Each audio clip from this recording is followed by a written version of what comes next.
right, guys, welcome back to another video. It was a very busy day yesterday in terms of gaming news and Xbox news. And we'll start off right here with the biggest thing, I think, in the Xbox news category here, with the price raises that have officially now been announced for the Xbox Series X as well as Xbox Game Pass. So there's a couple of things here. First of all, the Xbox Series X is going to be going up in price. They say here in most countries in August, apart from the US, Japan, Chile, Brazil, and Colombia. So if you don't live in one of those countries, you're going to be now paying more for the Xbox Series X. In Canada, where I live, it is now going to be $649.99 on par with the PlayStation 5. The PlayStation 5 a while ago raised the prices for the console. And I mean, the PS5, even at the launch of this generation, was already more expensive in Canada than the Xbox Series X. But when they raised the prices for the PS5, I thought it was a bad move. I thought it was one of those moves that PlayStation was doing because they know that people are still going to go out and buy the console itself. They're not even really going to notice that price hike, and it obviously hasn't really affected their sales as the PS5 is still selling very well. Now we have Xbox here raising those prices to match it. And again, when it comes to the raising of prices of consoles, I don't agree with you. You think about what has happened in previous generations. Years after the launch of the generation, we're going on 3 years now, prices generally come down, or there's a slim model or something like that that happens because it is a lot cheaper now to manufacture these things. The technology is older. The cost of getting the parts for this console is going down. The fact that they are raising the prices makes absolutely no sense. And there isn't even a supply shortage really that I can tell, or that they've really talked about too much, other than on their last financial report. They did say there is still some supply issues with the Series X, but overall, you can generally go out and find one of these consoles without having to wait months and months and months like we did at the beginning of this generation. Even some people didn't get one after an entire year. So the only reason why they're raising the price, in my opinion, for the Xbox Series X is because they're just literally trying to match the PS5, but I still don't agree with it. I don't think it is a good move. And what is interesting, specifically, you look at the US market, which is by far the most important market for Xbox. They are keeping the price the same, and the PlayStation 5 did keep the price the same as well. And you look at the competition within the US market, the market share there is very close compared to other markets. So if you live in the States, which I think a lot of people who watch my channel do, you're not going to have to worry about having to pay more for the Series X. But if you live in Canada or many of the other countries, you are going to have to be paying more. And when it comes to the actual price raises for the console, Carrie Perez, the head of communications for Xbox, says this: "We've held on our prices for consoles for many years and have adjusted the prices to reflect the competitive conditions in each market." So just literally saying they're out there to match the PlayStation 5. Now, besides the consoles, like I said, Game Pass is also raising in prices. And what we will see here in terms of Xbox Game Pass, there is an entire list because pretty much everywhere is getting a price raise, but we'll focus on the US and also look at Canada because that's where I live. But the US is getting a price raise here for Xbox Game Pass Ultimate and Game Pass Console. But interestingly, Xbox Game Pass PC across the world is staying the same price. So for the US, in Xbox Game Pass Ultimate, it is going from $14.99 to $16.99. It's a $2 price increase. And for Game Pass Console, $9.99 to $10.99. In Canada, it is going from $16.99 to $18.99 for Game Pass Ultimate and $11.99 to $12.99 for Game Pass Console. Now, when it comes to the price raise for Xbox Game Pass, I am not shocked that this has happened, and I do not really think it is that big of a deal. I know there's a lot of people out there, when things happen between the PlayStation 5 or the Xbox, they always say, keep the same energy and all those things. People love to shout out there when negative things happen for the consumer, which a price raise is a negative thing for the consumer. But I've been saying consistently on my channel, and you see this all the time, you see people who have similar sentiment, but now are complaining about the price range, that Game Pass itself is almost like it is a steal. I mean, it's the best value in gaming, and I'm honestly surprised that the raise in price for Game Pass is only $1 and $2. I thought it was going to be like $5, especially if they were bringing in Activision Blizzard games. So the price raise to $2 for Ultimate, $1 for Game Pass console, I don't think is really a big deal. Game Pass is still the best value in gaming, and I'm still going to go ahead and pay for the subscription, even though they've raised the price there. Now, interestingly as well, they're doing this as they're going into the battle with the FTC in court, because if you remember from their documents, they were saying they weren't going to raise prices, at least of Call of Duty. I forget if they said they weren't going to raise prices of Game Pass, but we did see previous quotes where Phil Spencer had said at some point prices are going to have to go up. They promised they weren't going to do it during the holiday season, which they didn't do, but now they're having to make that move, and I'm guessing they're preparing for the Activision Blizzard catalog to come in there, because once that gets in Game Pass, if this deal does get approved, if they beat the FTC in court, they win the CMA appeal, all that type of stuff, the service itself, it doesn't matter that it's $2 or $1 more. It is still by far the best value in gaming, and I think there's going to be a lot of fake outrage about the price raises for Xbox Game Pass. Honestly, it's just people want to be mad about something, but I think it's a reasonable price raise. I'm not for price raises. I would love if they didn't raise the prices ever, but I do think logically this is reasonable. You see this happen across all these subscription services, and if you were sitting there thinking this was never going to happen, I think it's pretty naive to believe that Game Pass will never increase in price as they continue to provide more value and more content. I mean, we just saw the showcase, and the first party content that is going to be rolling out into this service is going to be phenomenal. So those are the price raises.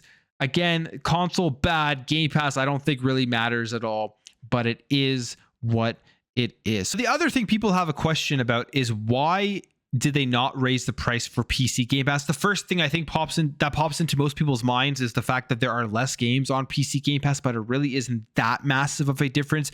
I believe I saw something saying that there are 460 games on Game Pass console and 437 games on Game Pass PC. So it's not as big of a difference as I thought it was, but there is this article here from Tweakdown that kind of breaks down why they aren't raising the price for Game Pass PC or PC Game Pass. It says here, Microsoft is raising the price of Xbox Game Pass on console, but PC isn't getting a price hike. Here is a big reason why. It says shortly after legal counsel said that there were no plans to increase Game Pass subscription prices if the Activision merger were to close, Microsoft is apparently taking a preemptive strike to raise prices before the merger is either terminated or consummated. The Microsoft Activision merger was termination date on July 18th, and the first price hike is set to start on July 6th.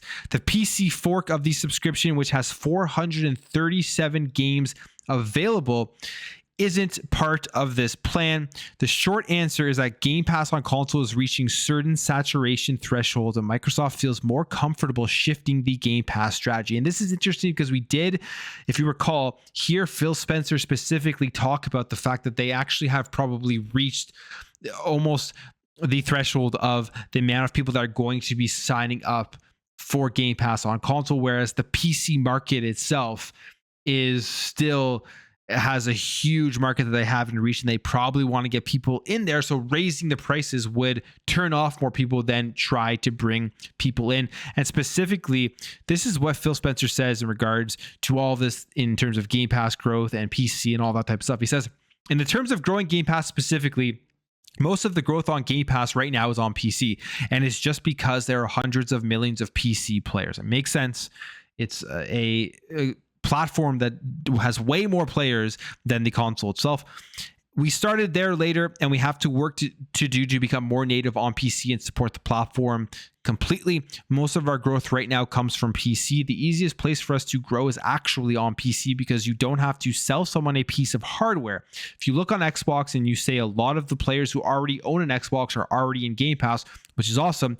We love that. And on PC, you've got kind of a fresh blue ocean where you can surf away and find new customers for those that want it, who want to try it. So they're thinking that they haven't even come close to reaching the amount of people they believe want to or will sign up to Xbox or PC Game Pass, and that's why they're not raising the price. Now, will they raise the price of PC Game Pass in the future once they reach a threshold? I think absolutely they will. The time just hasn't hit yet. Now, Matt Booty also talked about Game Pass, the platform, PC games, and platform adoption specifically. He says, that's why we continue to invest in things like Flight Sim. That's why Age of Empires is so important for us. Every one of our games ships day one on PC, which is something we do that not everybody does. And Phil Spencer continues adding to that, saying here, yeah, day one on PC, we don't look at PC audience as a window. It's a market that we believe deserves our games day one. That's where we're going to ship our games. It's not about like later on, I'm going to sell you those games so that something else happens. We see the PC market. We do a better job with the Xbox app and the work that we have done. But our games library and even our investments in things like Bethesda is because of their PC heritage and what they can mean. And specifically, I mean, he's probably referencing here PlayStation, who do sell their games later on PC. The reason they do that is because they're just trying to rejuvenate the game that has probably died in terms of revenue that it is taking. You re-release it on PC, people kind of think of it as a new release.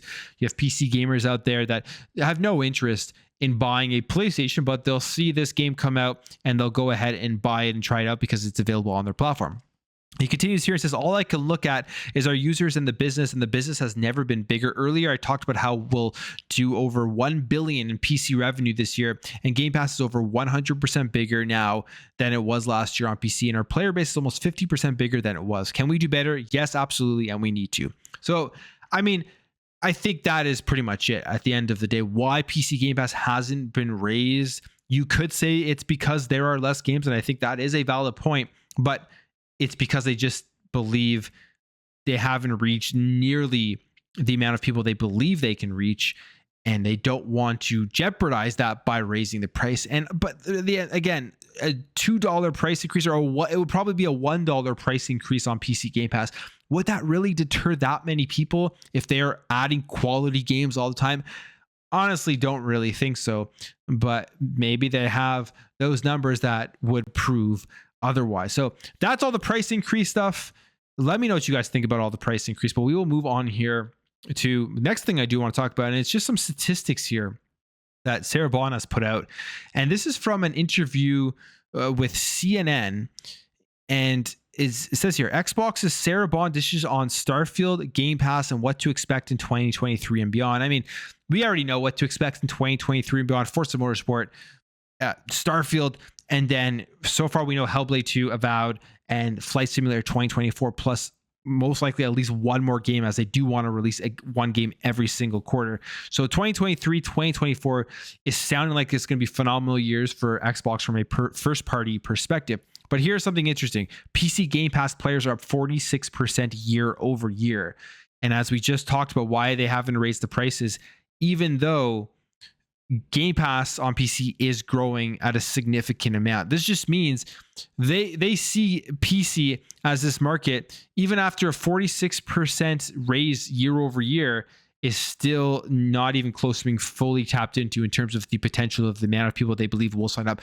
You will see a huge uptick, I believe, in Game Pass when Starfield releases, especially on PC. It's a Bethesda game where, I mean, that's the home essentially from the beginning for Bethesda. But you'll see a massive increase in console sales, most likely, as well as with PC and Game Pass subscriptions. Nothing that's really going to move the needle in terms of the console sales, but in terms of subscriptions, it'll be really interesting to see what this means, what a game like Starfield potentially can do. And will people stay subscribed after they've beaten Starfield? Although Starfield is one of those games that you probably could play for years. So that will be another metric that I would love to see. It says here, people under 25 spend more time in games than doing anything else, even social media, which is hard to believe. I mean, it isn't that hard to believe. In my opinion, I think games now are very in the mainstream. It's the medium that makes the most amount of money. And if you're under 25, you probably have a bit more spare time than somebody who is older, maybe has a family, maybe has tons of other stuff going on with going and doing stuff with their kids, all these things that they have to do, right? So if you're under 25, I'm sure a lot of people just have more time, and gaming is one of those outlets that has reached everybody at this point, whether you're on Nintendo or PlayStation or Xbox. Just some interesting stats there to keep in mind when it comes to Xbox. All right, let's quickly talk here about the exhibit list for the FTC case, because as we know, the trial is going to be beginning today, 22nd, 23rd, then 27th, 28th, and 29th, and it will be huge to see what this decision is. Basically, people are saying that if the preliminary injunction is granted, that Xbox may walk away from the Activision Blizzard acquisition. But for everything we are seeing so far is that Microsoft has a pretty good case. But here are some of the exhibits, as I think they are pretty interesting, especially when it comes to the media bias narrative that a lot of people believe is out there, where the media just does not like Xbox. So here are some of the exhibit. Here's the exhibit list for the FTC case. We have Matt Booty discussing Xbox games for Switch, Phil Spencer plus Jim Ryan emails. Those will be super interesting if we can see what comes out of that. Phil Spencer discussing multiple stores on Xbox.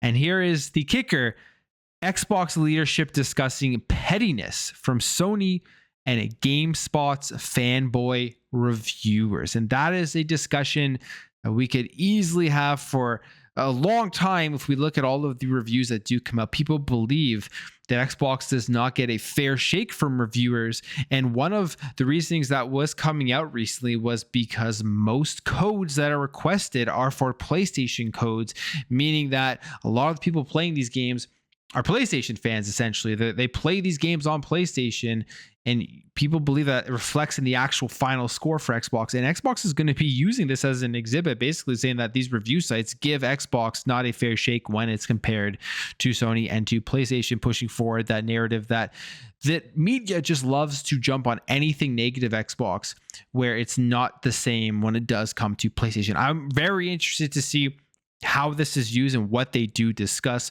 but these are just some of the exhibits that will be included in this case.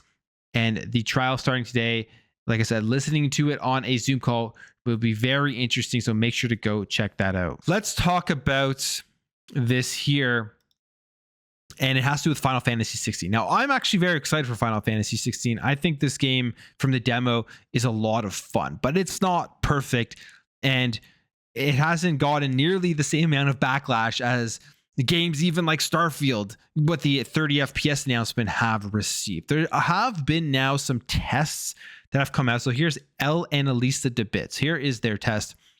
And they say here, as translated, you already have the comparison of Final Fantasy 16 of PS5 available with patch 1.0.0.0.2. I believe this is the next patch, because people were saying, oh, it's the reason why the demo has issues is because it's an old version. But now we're seeing these comparisons coming out with the newer version or the newer patch of the game. It says the game still struggles to maintain 60 FPS, especially in cities. It's clear to me that Square Enix didn't plan on this display mode when they started developing. And here you can see just a quick comparison. You have quality mode versus performance mode. To the naked eye, I mean, yeah, I can't really tell the difference, at least on the screen. I'm sure you will when you're actually playing the game. But then we have this here.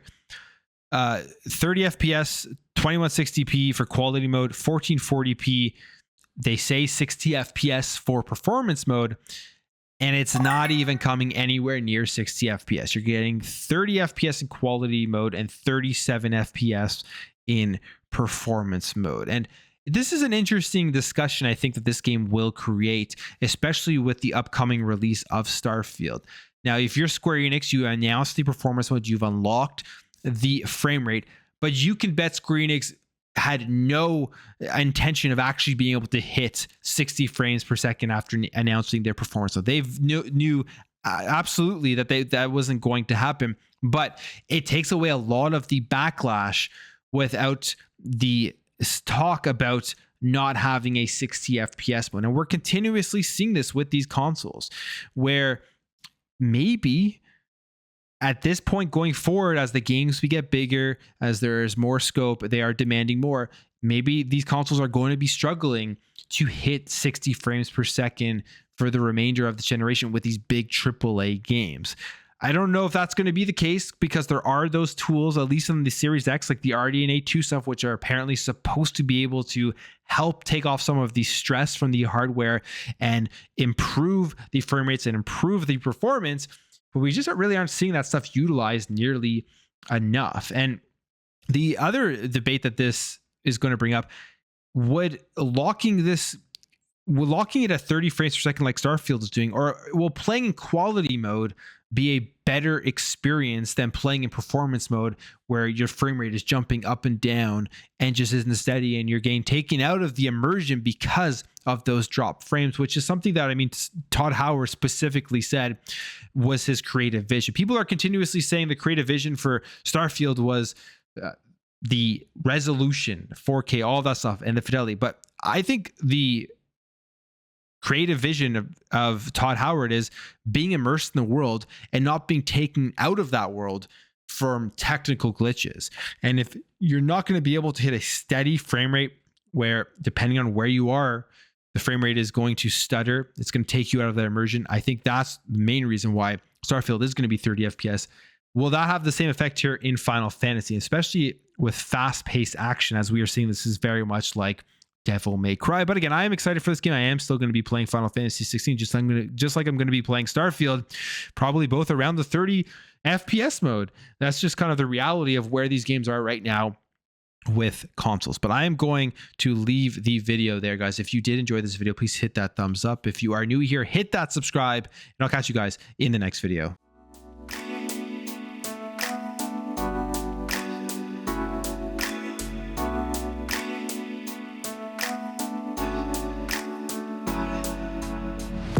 Bye.